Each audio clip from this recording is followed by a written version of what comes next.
Hello everyone, welcome back to the channel. In today's video, we are going to discuss how to remove any app from menu bar section.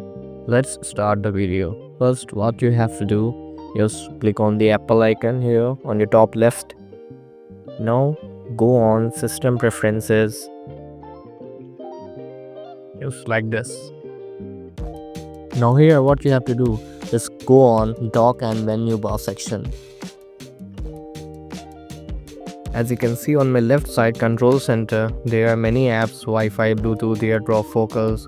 These all apps are on my menu bar section as well. Just suppose I want to remove Wi-Fi from the menu bar.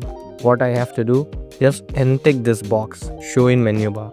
If I will untick this, you can see here my Wi-Fi logo is removed. When I tick again, you can see my Wi-Fi is here.